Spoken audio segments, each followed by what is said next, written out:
আমরা bike riding এর সময় অনেকে অনেক হয়েছে, যেমন বড় গাড়ির পিছনে আমরা যখন রাইড করি তখন আমরা জানি না নিয়মটা যে আসলে কিভাবে রাইড করতে হবে। বাংলায় একটা প্রবাদ বাক্য আছে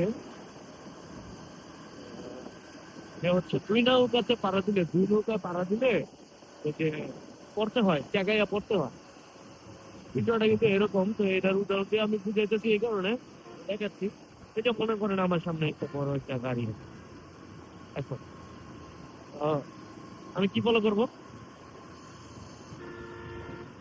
ফলো করবো তার যে কোনো একটা চাকা, হয় এই সাইডের চাকাকে ফলো করবো বা এই সাইডের চাকাকে ফলো করবো।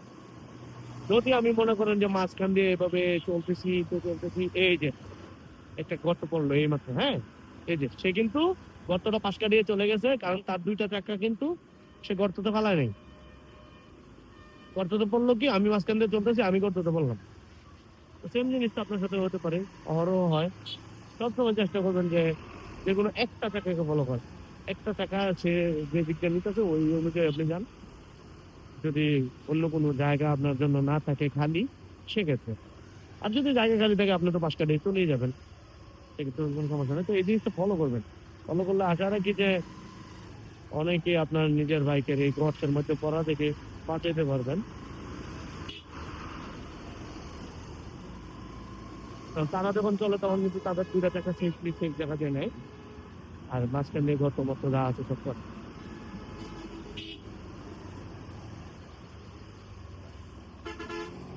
হ্যাঁ হ্যাঁ, কি জ্যামের মধ্যে পড়ে গেলাম।